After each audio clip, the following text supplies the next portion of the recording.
grew up with that. Right. Coming outside with the hammer, don't knock on my door, scaring my mother no more. Take that with my brother. You know that we grew up under that, and he was there. These all sound like more reasons to move him out of the hood. Definitely. Well, at the time we couldn't, man. It sound easy. Like so, when you at those times, it sound easy as it sound. It wasn't that easy. This was high school dropouts trying to figure it out. Once the music hit, yeah, let's go. It's go time. Mm-hmm. But at that time, it felt like no way out. You got to figure it out. You know what I mean? You stuck in this. It's like what Cory. I had an uncle on dope. Died of AIDS, Uncle Bill. Cory one time came to me with a needle when he was a baby in Pampers with his needle. Could have stuck yourself for anything. Shit like that. So I would tell Cory these stories. Niggas, his godfather would hide crack under his stroller. With guns under his stroller. While he's sitting in the stroller and move his shit and the guns under there. Come down the block, call. My man playing with Cory, throwing them up in the air, playing with him. I'm like, yo, he's beefing with the niggas down the block. What you doing? Grab him, take him upstairs. Niggas popped the nigga right after we and Cory go upstairs, killed my man. He was just playing with Cory. So that's the type of environment we grew up in. Now, you don't have to let that stay with you for the rest of your life. You could get older and just do better and get wiser. You know what I mean? Some of us it takes a little longer to do. And you know, but yeah, it wasn't easy, man. And he saw it and lived it. Right. He saw it and lived it, you know. He saw me get locked up. And his mom wasn't there. So now his pops ain't there. You know what I mean? So he had it rougher than a lot of people think he did. Because I was watching something where somebody was like, oh, these rappers kids, Steely Dan took 100% of the publishing and they took 120,000 from us. We made some show money, but we didn't make a lot of music money. So I didn't make enough money to move. So I didn't make enough money to where we fixed or he lived some privileged life. Yeah. So when I hear people say, oh, he's Peter Gunn's son, like he had it good. Nah, the only thing that was good for him is, yo, Puff, I need you to hear my son. Yo, Jay, can I come down to the office? I had those connections. Right. Kiss, I'm coming up to the lab up there. Y'all gotta hear my son. I didn't know y'all lost 100% of the publishing. We didn't lose it. We agreed to it. Yeah. So people think we got sued. We didn't get sued. We agreed to it because Sony would take the deal off the table if we couldn't clear the sample. So we, in those days, you think I'll just make another one. It ain't that easy. You know what I mean? Right. There's so many things I could go into about that, but I won't. And I don't want to make excuses because I have no regrets. I feel like, you know, I wouldn't be here now if not for that record. And it's inspired a lot of other things. But with that being said, he ain't no privileged fucking kid. He was still in the hood when I was on tour. Still at my mom's crib. Still, you know, still trying to figure it out. You know, so he grew up pretty rough, man. He had it rough. I think back to Biggest question. I think everybody expected you to be out the gate. Drake, Nicki, Tiger level, signing up to Young Money and definitely being one of the nicest dudes that they had. Everybody thought that was your trajectory. Right.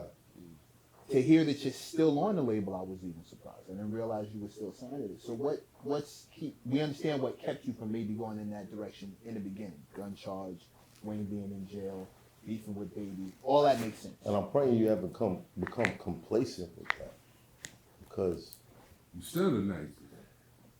I appreciate that. No, I appreciate that. Thank you. Now what? Yeah, because the charge is gone. Baby and Wayne sorted their shit out. Yeah. Nah, we working now. I ain't even gonna lie. We've been recording a lot. I got a few projects I'm working on.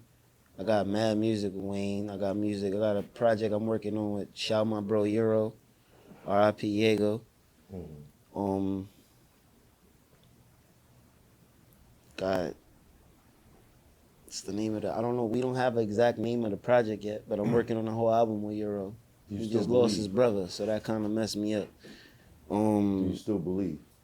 In what? In everything. What, in my situation and me and everything? Yeah. Absolutely. Yeah, 100%. I don't feel that nothing that's going on is not supposed to be. Like a lot of stuff is on other people's timelines, and nobody's timelines matters but the time when it's supposed to happen to me. Right. Like, it don't matter how nobody feel, what, and it's not in a disrespectful way. It's just that even me, like, I might think I should have been or should be doing this, but it ain't the time for it yet. Some either hasn't happened or is gonna happen. That's gonna, and I feel like I'm working toward all of that now. I'm a lot more focused than I've ever been. I'm clear-minded. I'm working every day. I'm working out. I'm putting a lot of energy in the places that it's supposed to go. I think if you Back of your jacket. if you dwell, Yeah. Been on that Ball, But I man. think- They got some Yeah. bag on, I don't know. son. I think if you dwell Trying to on get it. where you should have been, you lost already. Yeah. Yeah. You gotta stay looking forward. That's a fact. But in hindsight, if I'm being honest, I think once you get a stamp like that, go.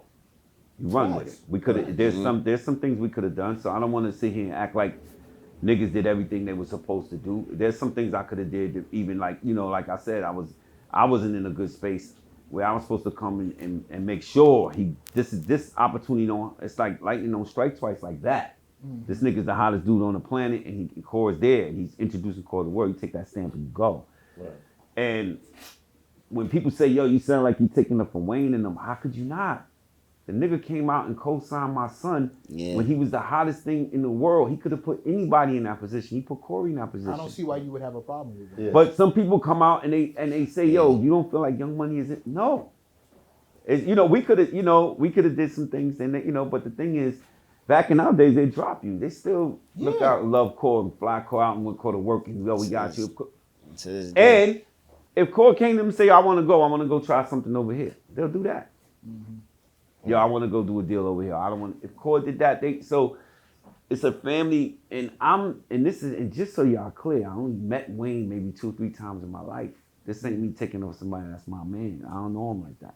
But anybody that treat my son and take my son in like the way they didn't treat my son like that, you will never get me to say anything bad about him. So Cory's still dead nice, got a ton of music, and I love that he looks forward. He doesn't go, well, I could have, maybe I should have. Because to me, once you start doing that shit, it's over. It's hot for trapper turn smack rapper. Only smack rapper that you know is smack rappers. Got bars I can hang with the backpackers. Trap star, I don't hang with the backpackers. I'm in the hood with the work you heard. Making fiends leave earth you heard. Got your baby mama thirst you heard. Feel the flow, nigga, throw it in reverse. This the wave you need to surf you heard.